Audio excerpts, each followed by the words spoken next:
Hello, friends. Welcome back to the Consumed by Grace podcast, a podcast of Arab First United Methodist Church. We're your hosts. I'm Pastor Henry Prater. I'm Pastor Brooke Hemphill, and we are so glad that you are here with us.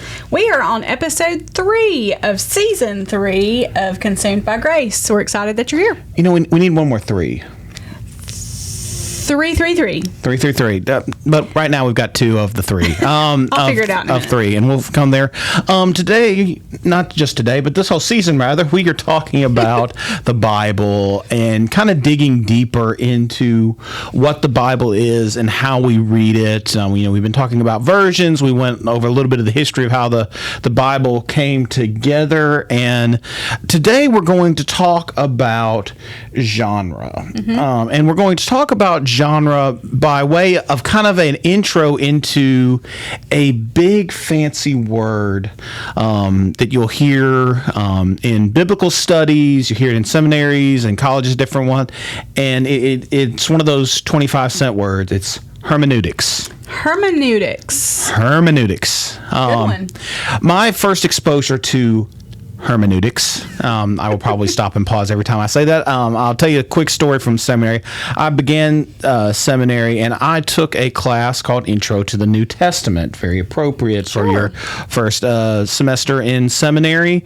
And I was in Dr. Ben Witherington's class. And I remember going to that class, coming from a state school background. Now, just a little interesting thing about seminary. There was an interesting divide between people who went to Christian or denominational colleges, and then those of us who went to state schools. There was always a fun little difference in preparedness, kind of the same way of like when you went to college, if you took a lot of AP courses versus you didn't. Sure. And which made for readiness. That was Right. a fun thing to realize at some point.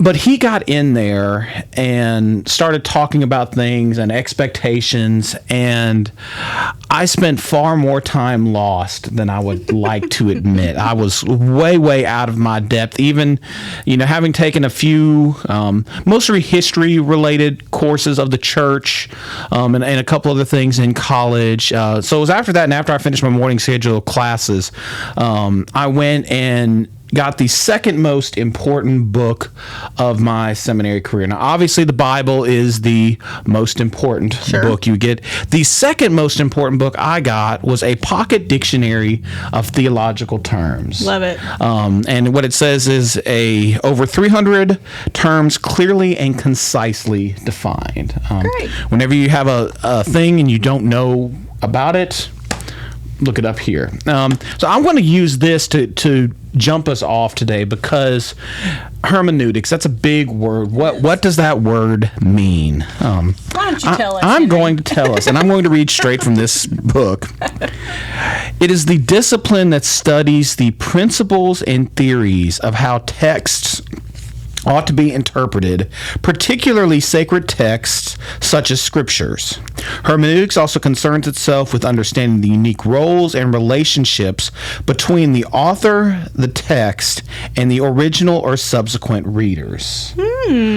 So, i.e., hermeneutics in the broadest sense is studying texts, books, communications, and how they are related both to the author as well as the reader, trying to understand and interpret the meaning. Sure, because maybe a specific audience is who they were talking to. Is that what we're talking about? Yeah, so it could be so what is this particular writer who becomes from this particular place have to do with this particular audience? Has to do with later audiences. Got it. And so there's a lot tied up with that, and there's a lot to unpack with that term. The first I would just like to mention with that is, that's not specifically a religious term. Okay. You have legal hermeneutics, you can have engineering hermeneutics, you have all these different things that can come through that. Okay. Although more often than not, especially in our world, it is thought of just as a religious term or theological term. Good word. So hermeneutics, that leads us to genre. Now what is genre? Genre is a term that refers to different types or varieties of literature or media. In the interpretation of text, particularly the Bible, most exegetes agree. Exegete would be a person who's taking it from the original language and bringing it into a different language. Agree that identifying the genre of a text to be interpreted is crucial, and that the text must be understood in light of the common conventions that typified that genre at the time of its writing. Thus, poetry is not to be interpreted in the same manner as historical narrative, nor is prophecy properly read in the same manner as an epistle, i.e., a letter. Nice, yeah. So we see why that's important, and to do this, I gave Brooke some very important homework. Yes. So Brooke, tell me a little bit about your favorite books. Okay, well... Or darn. movies. Thank you, because I didn't pick books. I was like, books or movies. Sorry, I more of a pause there than I meant. I actually did movies, TV shows, and music. Movies, TV shows, and music. Yes. And you're going to find that I am probably quite predictable. Mm-hmm. So for my do we need to have like the Starbucks cup with the pumpkin spice latte and a flannel shirt waiting on you by the end of this? Probably. Probably so. Okay, so for my movies, I tried to go broad, but I can't because I just like a certain kind of movie, perhaps a certain genre of movies. So I tried to, go broad, but I couldn't. Mm-hmm. So first, any and all Disney movies. Any and all Disney movies. I love any and all Disney movies. Typically, they're animated. Some of them are not animated, but typically they are. So, and just for those of you who may not know, our very own award-winning Brooke Hemphill has also been a Disney trip planner at various points in time. She does love all things Disney. I do love all things Disney, yes. In fact, you can't see it in here, but I have a Walt Disney quote just right up here in my office here. Okay, so any and all Disney movies. Fried Green Tomatoes. Y'all love that one. So that one's I determined that one is a dramatic comedy. Dramatic comedy. And then with a fair amount of Southern flair. Absolutely. And why that's why it makes it good, And then finally I picked 3, and I might tell myself to say this one, but Dirty Dancing. I loved that movie. I still love that movie. And I determined that was a romantic drama. Now, leading into... Nobody puts baby in a corner. Nobody puts baby in a corner. And leading into that, I got a TV show that I wanted to add. So before that, I must... have you seen the video where they take that closing dance scene and set it to the theme from The Muppet Show? Oh my gosh, no. Oh, it's hilarious. That's like two worlds meeting for me. It is amazing. Okay, but speaking of Dirty Dancing, I like a good TV show. One that's on right now is Dancing with the Stars. And they did a dance. Alona Marr, who is the rugby Olympian that you've probably seen a lot lately, she did a song from Dirty Dancing the other night, and it was amazing. So, but that's like a reality TV show, probably one of the only reality TV shows that I watch, because I'm not really into reality TV. Reality TV, not your thing. No. Castle. Anybody watch Castle? I remember Castle. I watched that for several seasons. Oh, I love Castle. I can watch that over and over and over. I am a good fan of Nathan Fillion. Me too. I loved him in Firefly and some of his. That's probably one of the peak things for me. I'm sad about Joss Whedon and kind of the person he turned out to be, but do love Nathan Fillion. Yeah, so that's a comedy and a drama. Back to my movie, dramatic comedy. Bones. Does anybody watch Bones? I remember Bones. I love Bones. It's also a comedic comedy drama. Also a little sci-fi. A little bit. Maybe a little, Also, both of those procedurals. Okay. Thank you. Each one had a case that you had to solve, and while they might be an overarching thing throughout an entire season or even multiple seasons, generally each one had a case that you would solve. That's true. It is true. Or one case that you solved over multiple seasons. Indeed. Or somebody came back. Anyway. Yeah. So that was my TV shows. I love a good documentary of really any kind. Documentaries hold my attention well. And then on to music as my final list.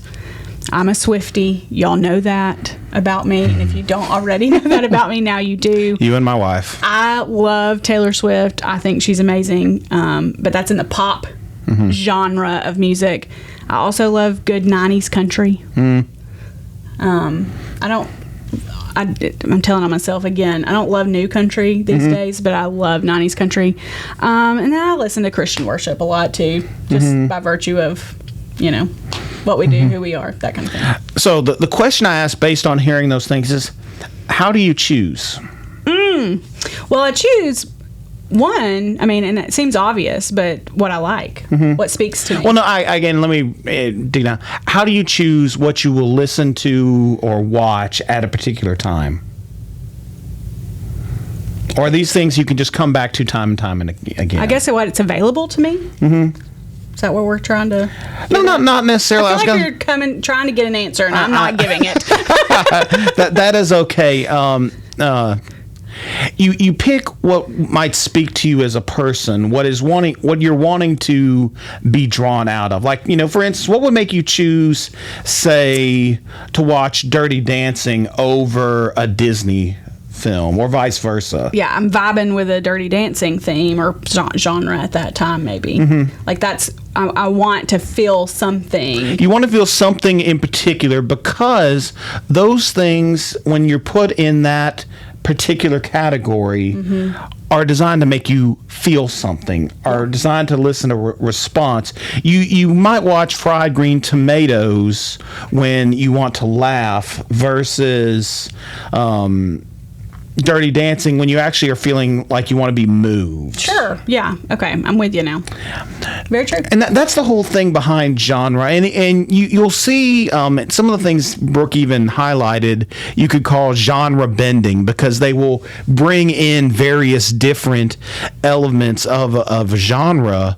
But a genre, is typically designed to make you appreciate this particular thing. And so you approach it in a very different way. Sure. You wouldn't come to Fried Green Tomatoes and be so upset because they didn't talk about the Force. True. Well, why not? Because it has nothing to do with the fried green tomatoes. It's not a Star Wars movie. Yeah. It's not a sci-fi movie, or you could argue about whether Star Wars is sci-fi or fantasy or a little bit of both. I always like space western, which is also what Firefly is, and I find myself very partial to the space western kind of subgenre of those things. But that would be ridiculous to bring that same kind of thing to. In the same way, you're not going to listen to Taylor Swift expecting to hear tuned down guitars and a double bass. Sure. Because it's pop. Right. You're going for something very different in that.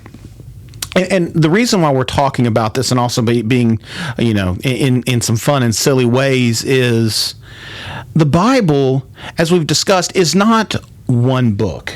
It is a book of books. And each of those books can represent sometimes one, but sometimes a variety of genres.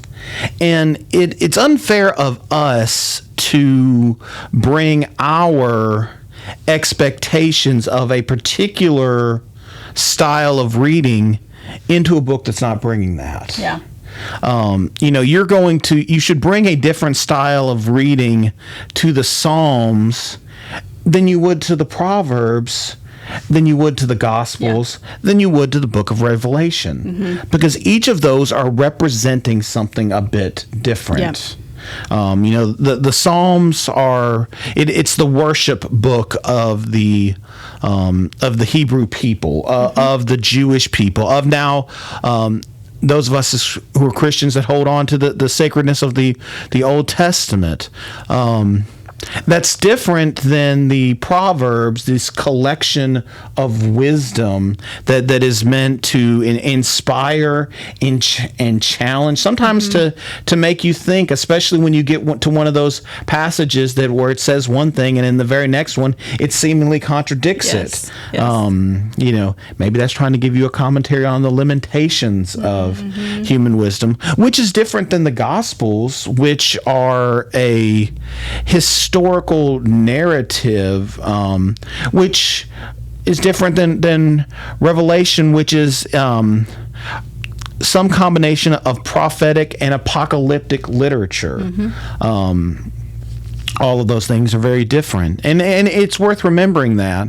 It's also worth remembering how things have changed over the years. Genres are very different because of a particular seminal work that has happened, or you see a work come out that's wholly in this particular genre, but it defies all convention and causes things to change. One of my favorite westerns, and I love a good western, is the movie Unforgiven. Okay. Have you seen Unforgiven? I'm not a western gal. That is very unsurprising. Shocking. In that movie, Clint Eastwood is a terrible person. He is a murderer and a former bandit, and he's a kid. All of these awful things. And yet, throughout this movie, even though he has taken up a bounty and is planning to go to kill someone, he is set over and against the supposedly righteous people, including the sheriff of this small town, who is played excellently by Gene Hackman, who's, by all accounts, he's a good man. He's seen well about town. He's building a new house, all these wonderful things, but he's a bully. And it really defies the standard convention of the Western, which is you have the standard good guy in the white hat, the standard bad guy in the black hat, which was a Hollywood convention for decades. That now you see gets turned on its head a lot, and a lot of that was from Unforgiven. Now, I talk about this to say that movie helped us give a different understanding to what a Western could be. Sure. It didn't necessarily follow all of the conventions. It didn't follow all the rules, so things change.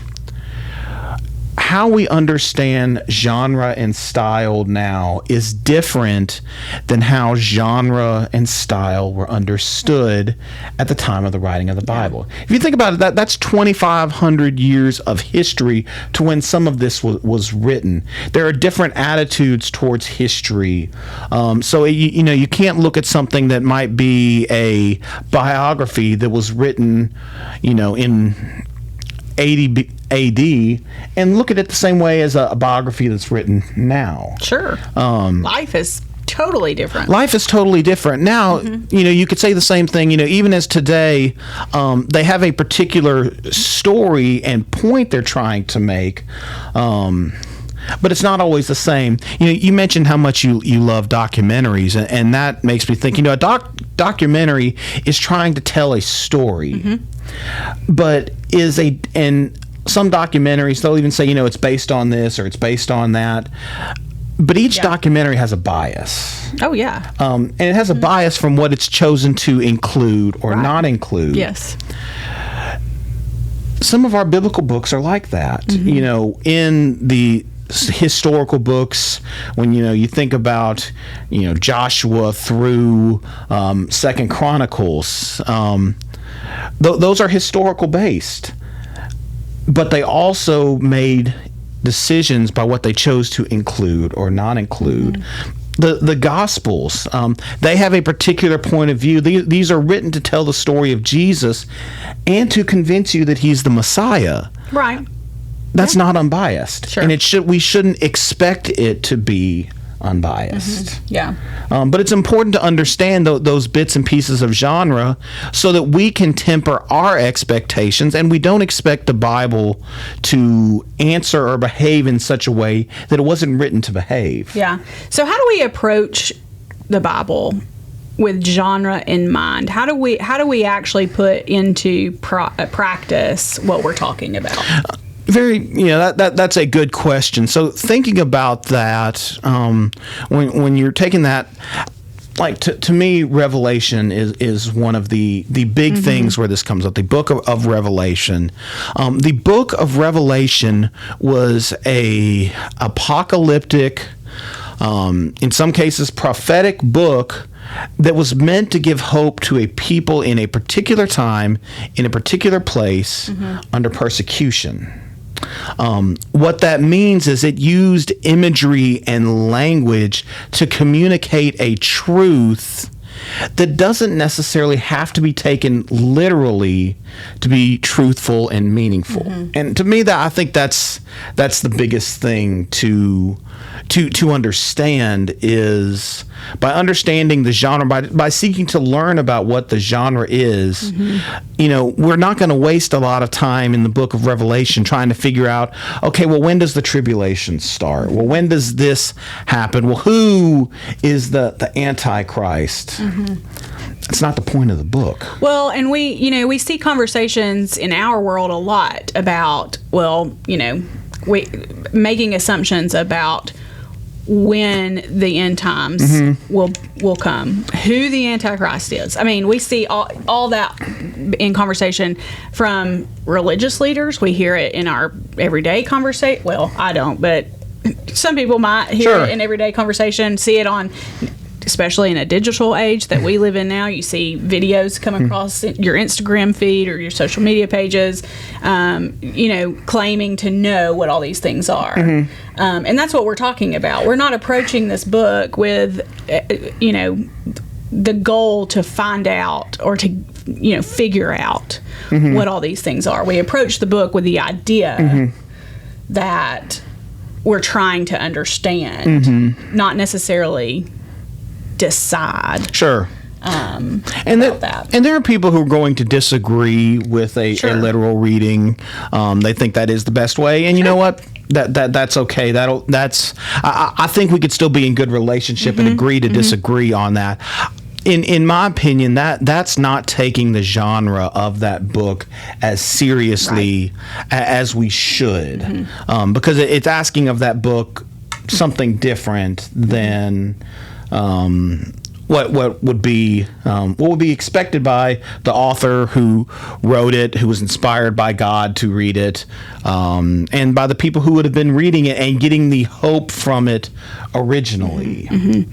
Well, and I think that's part of why it's hard to study it, specifically Revelation, right? Because it is, there's lots of imagery and metaphors and all of the things that, are open to interpretation in our own minds, right? And so I think that's what makes it difficult. It is, and what can make it even more complicated is it's hard to read the book of Revelation without building off of the Old Testament imagery that is so all over that book. Yeah. And the Old Testament, because it is written into genres that we're not necessarily familiar with, in a culture and a time that we can often miss some of the things of. We don't realize that, hey, this was said before. This image comes from this. This image comes from that, and they were using this language that people would know to inspire them to be able to stand, to be able to have hope in a world that was very hostile to them. Yeah.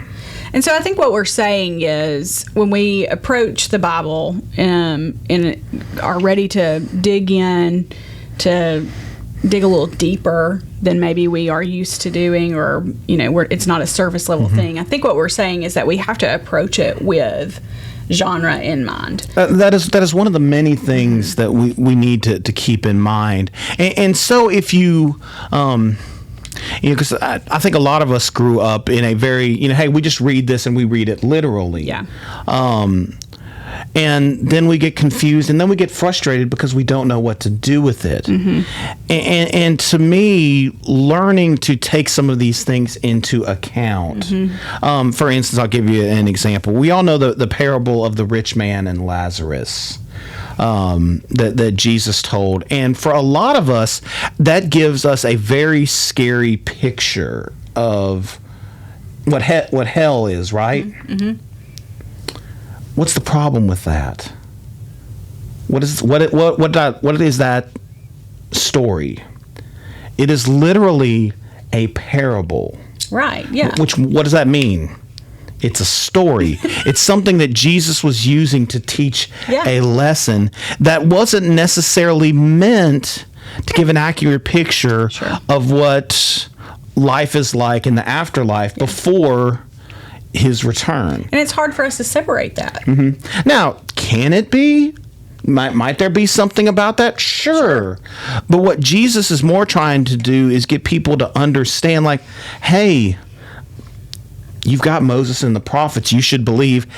And also giving a little prediction about, even when I come back from the dead, people are going to miss that. Well, but we get so caught up in the heaven and hell thing that we miss it. Yeah. Well, and again, Jesus tells parables to relate to the people he is talking to, and he uses language that they will understand, like you mentioned a minute ago, things that they already know. And so, it is hard to separate because, again, we're reading a whole Bible, which is, different in a lot of books are different, time frames are different, all of the things, and so it can be hard to separate that.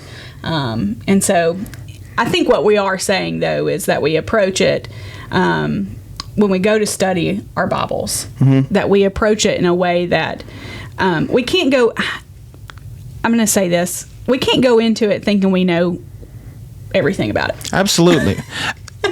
A dash of humility goes a long way. Yes. An openness to being willing to learn from the Holy Spirit, from being willing to learn from others who have studied this text, who have written about it, to read with a somewhat critical eye, saying there's a lot that I can learn, but you know what? Maybe what I grew up thinking, maybe there's a chance to grow from that, whether it's to deepen or whether it's to change, a chance to grow from that. Yeah, absolutely. And don't be afraid of that. Yeah. We can't be afraid of that because when we become afraid to open our minds a little bit wider to the inspiration that God gives us when we study our Bibles, if we're afraid to do that, we never get any deeper. Right? No, we stay at a surface level. We'll stay at a surface level that doesn't challenge us. Yeah. So I think it's important. All right, Henry. I think that wraps us up on genre. I think so. I think we've I won't say we've exhausted that, but I hope we've given you a decent base to think about that. Come back for next week. We're going to talk just a little bit more about hermeneutics and some of the really, really nerdy things behind that that do delve into interpretation, that pair into that, why reading the Bible and then interpreting it is something that we need to do with reverence and humility. Sure. Yeah, absolutely.